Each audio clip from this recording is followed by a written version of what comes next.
process of courting Patty Mills, because you obviously had competition for him. You had to use the exception. What was that like, and how big of an acquisition do you think he might be to this team, especially with the style you play? Sure. Well, Patty and I obviously have a history together, so I was very comfortable, and honestly, several of our, whether it was players or staff members, have known Patty over the years. So very comfortable in, the acquisition of Patty or trying to get him on board with us. You're right, he had multiple suitors out there. And the fact that Patty wanted to come here, wanted to be part of this, and inevitably chose Brooklyn and chose the Nets, we're absolutely thrilled about.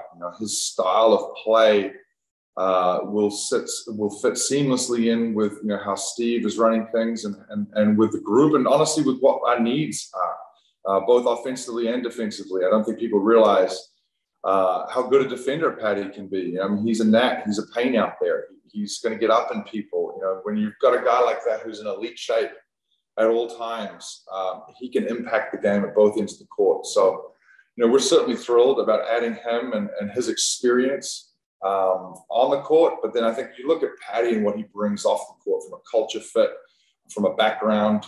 He's obviously played on a championship team before. He's been around high level players. He's coming into this, on an all-time high.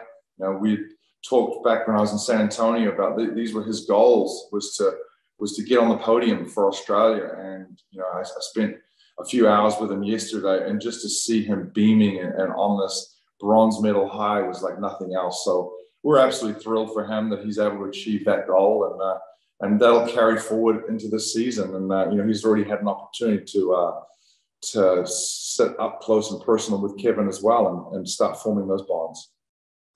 Brian Lewis, New York Post. Hey, Sean. You mentioned Kevin. I'm curious whether getting that deal done, that extension done as early as you did, does that help in any efforts to get James and Kyrie? And if you can give us at least any kind of idea, your confidence level in getting those done in a reasonable time. Yeah, I think that they're all individuals in regards to what they're looking for in the future and their timing for this. I think we have definitely had conversations with all three of them. Kevin was honestly extremely straightforward and very upfront about, I want to be here. This is it. Get it done, and I want to get it done immediately. And I don't blame him. He's coming off a gold medal and wanting to really focus on, first and foremost, probably recovery and getting himself ready for the season, which will take a little bit. So I think from him, from a peace of mind standpoint, just putting that aside. And it was obviously very important for us. I can't tell you how important it was. This is, franchise changing when you can lock a person like Kevin up and he wants to commit to being here for the foreseeable future. And as it pertains to Kai and James, we're having those conversations with them now. I think there's no immediate hurry to get any of these guys done in terms of the first day of free agency. These are opportunities for us to sit down, break bread together, meet with Joe Tsai, and really all get on the same page. But, I feel very confident that, first day of training camp, we'll be looking at those three in particular being signed, sealed, delivered, and being a part of the Brooklyn Nets for a long time to come. Alex Schiffer, The Athletic. Hey, Sean, you said when we met with you a couple weeks ago how you're trying to add some front court depth during free agency. And you guys are about at 20 right now, I want to say, going in training camp. Do you feel confident with what the guys you have right now, or are you still looking to maybe add some last-minute additions before training camp starts? I think we'll always keep that door open. It's obviously not wide open anymore because we've signed a lot of these guys, but I think it's cracked. And we've got to continue to tinker with the roster and just see what happens with the remaining free agents that are out there. And also what happens, even into training camp. I think we've seen in the past where, other teams make cuts and so forth, and we're able to adjust because of that. So, I don't want to say that the roster is complete, maybe it's 90% complete, 99% complete, but, we'll definitely reserve the right to continue to tinker with this roster and see how first and foremost how Summer League goes. It's exciting for us to see some of these young guys in Summer League and see how they perform, and we'll evaluate them as we get through the next week. Christian Winfield, New York Daily News. Hey, Sean, kind of piggybacking on Alex's question, you could probably plug in me and Greg next to Kevin, Kyrie, and James, and they still have an opportunity to win every game, right? So how does having that level of talent kind of dictate how you examine team needs? And do you feel like you addressed all the needs this offseason as well? Well, Christian, I've never seen you play hoops. I'll take your word for that. So, but those three are incredibly talented, without a doubt. And we're very fortunate to have those guys on the roster, and also participating in. We talk about this a lot, in participating in the roster build. There's no surprises for them. They knew what we were doing.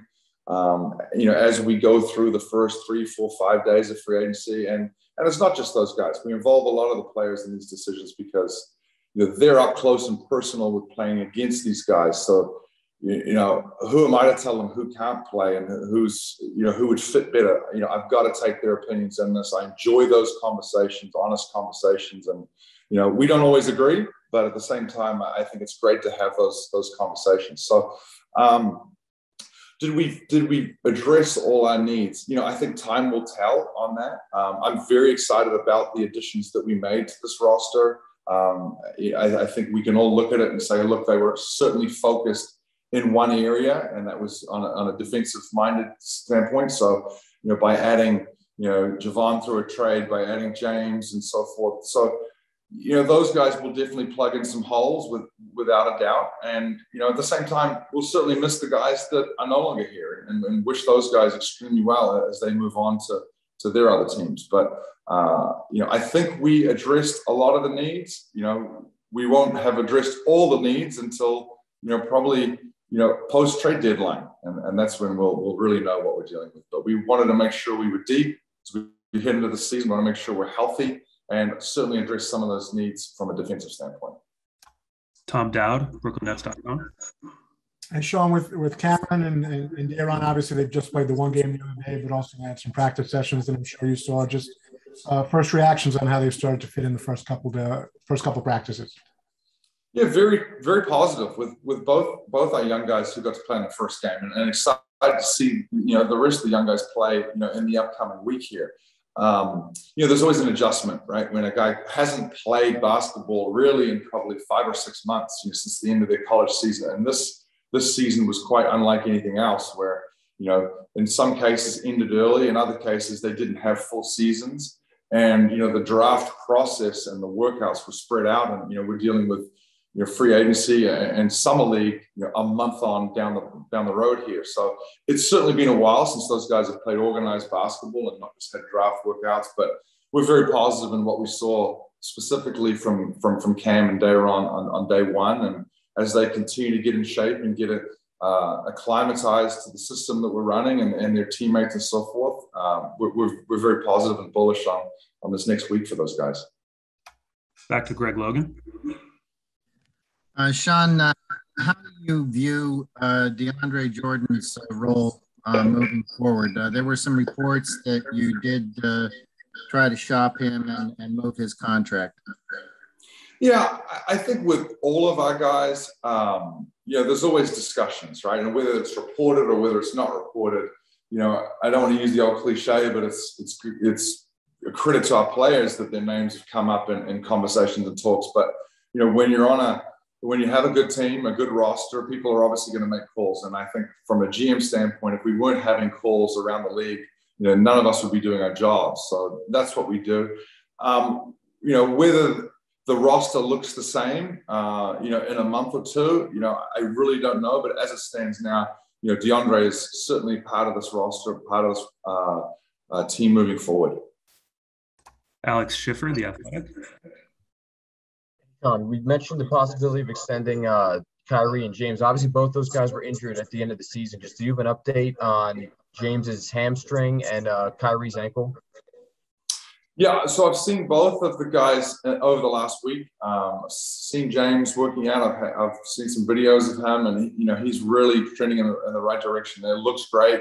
has really devoted himself this summer to rehabbing, the hamstring, and just getting himself in tip-top basketball shape. So that's really exciting for us to see James. And I was with Kyrie yesterday, and Kyrie is very positive spirits. It was a bad ankle sprain. There's no question there. So that's set him back, and he's recovering, but he's progressing well, and he's back in the gym. And I have no doubt by the time, training camp rolls around, and even prior to that, the guys will have been together and being live on the court together and playing and working out. But from a health standpoint, no reason to be concerned about either one. Brian Lewis. Hey, Sean, this is a twofold. With Bruce Brown, I'm curious, a lot of people around the league thought that he had played his way into a much better contract, let's say, than what he was on before. I'm curious, was there a significant level of concern that you might be priced out, that he might get an offer that you guys just wouldn't be able to match? Absolutely, without a doubt. Bruce, I give him a ton of credit because he found a niche for himself within this group. And we all know how, James and Kevin and Kai, have made players better around them. And it's just a matter of fact, when you play with the likes of that talent, they make everybody better. But, we certainly thought Bruce would be getting, whether it was an offer sheet or whatnot. But at the same time, Bruce made it very clear that, the job wasn't done here. And I respect the heck out of him for, wanting to come back, wanting to be part of this, and acknowledging the fact that, there's unfinished business here in Brooklyn. So I wanted to be part of that for us. And we need him without a doubt. We're very excited to continue the next year with him. Christian Winfield.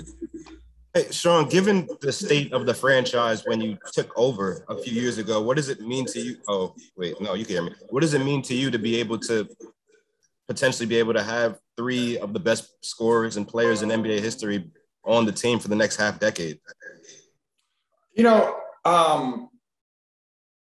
It's not like I wake up and pinch myself and say, wow, look how far we've come, because, I think we realize, look, it looks a certain way on paper, but we really haven't done anything yet. So we have to remind ourselves, like, look, there's a long, long road ahead, and there's a lot of great teams that we need to try and get by. It doesn't mean our aspirations aren't, ones of championships. That's the plan here, without a doubt. We wouldn't be signing the players we are, and Joe Tsai wouldn't have given us the support to go out and spend financially, not only on the roster but just in terms of whether it's arenas and practice facilities and everything else. If we didn't have these aspirations to win a championship. We have to be realistic about this. There's a certain amount of luck that's involved, without a doubt, but I think you prepare for as much of that as you possibly can. And our job right now is preparing, whether that's tweaking the roster or whether it's the guys individually making sure they're in the best possible shape they can be, and doing everything they can in this off season, because they know what's at stake here. And, it doesn't take away from our goals, but at the same time, I don't look back and say, well, look how far we've come, because I realize we have a long road to go yet. Adam Zagoria, Forbes. Hey, Sean, hope you're doing well. Thanks, Adam. You too. I know you have a lot on your plate in your mind. In terms of the odds, like the Vegas odds, the Nets and the Lakers are kind of the co-favorites to win it next year, followed, I think, by like the Bucks and the Suns. How much attention do you pay to what the Lakers did, adding Russ, and they kind of have a big three, you have a big three. Do you see any sort of rivalry there? Do you think you're the two favorites? How do you see all that? Yeah, well, I don't spend much time in the sports book, let alone on the tables. So, I don't read a whole lot into the odds. At the same time, I think we have to give credit to Milwaukee, right? They're the NBA champions. And for us, to eventually hopefully get to where we want to get to, we have to go through those guys. And, they've done a heck of a job in assembling the team that they, had to take them to the finals and win it. And also the tweaks that they've made over the course of the last year. So, the parity in the league, not only last year, this year, and probably for the next few years, for me is really exciting, because I don't think there's this one or two teams that are far superior to everybody else. And I think from a fan's perspective, it's certainly exciting. And I think whether you're dealing with a team that's potentially trying to get to that play-in tournament, or whether you're a team are we trying to fight for the 5-4 seed or the 1-2 seed, home court advantage, this is an incredible time to be, a basketball fan, and what not only our commission has done in terms of, setting the stage for this, and the teams around the league. It's just an exciting time, to be honest. Malika Andrews, ESPN. Hey, Sean, you mentioned Bruce Brown felt like he had unfinished business, and he certainly shared that sentiment with us. And it seems like several free agents that we've had the opportunity to talk to, that's been their sentiment. They know the Nets have more to prove. They know the Nets have other things that they want to do and achieve. Do you feel like, you said you spent time with Kyrie and James, is that a predominant feeling around the organization with players of, we have unfinished business here? Without a doubt, yeah. 100%. We talk about it a lot. We acknowledge it. We have honest conversations about it. I think it's really important not to shy away from that. Let's call it what it is. We all know what our aspirations here are, what we're gunning for, what the goal here at the end of it is. And to have a group of 15 guys that are in alignment, and there's really hopefully nothing going to stand in our way. There's no individual pressures and so forth. This is about, a team of not only the players, but the staff that are all pushing in the same direction for that ultimate goal. But we know there's unfinished business here. And, we hope that we can get there. That's certainly the plan. Alex Schiffer. Similar to Brian's question a little bit, but obviously Blake Griffin was a guy you made no question about that you wanted back, and he could have potentially maybe gotten a raise elsewhere if he looked around. His situation being a little different with Detroit, obviously, but just if you could speak to retaining him and what that means, given that you really want to shore up the depth down low. Yeah.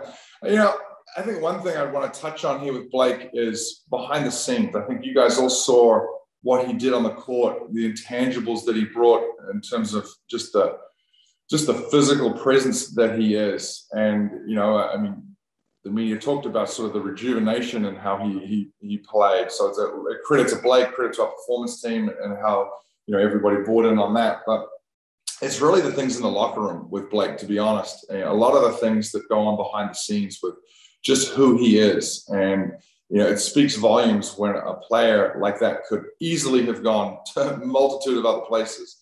And, to Malika's point, decided, no, there's unfinished business here. I want to do something special in Brooklyn. And to have a guy like that buy in certainly sends the right message to the younger guys and the whole team in general. Matt Brooks, Nets Daily.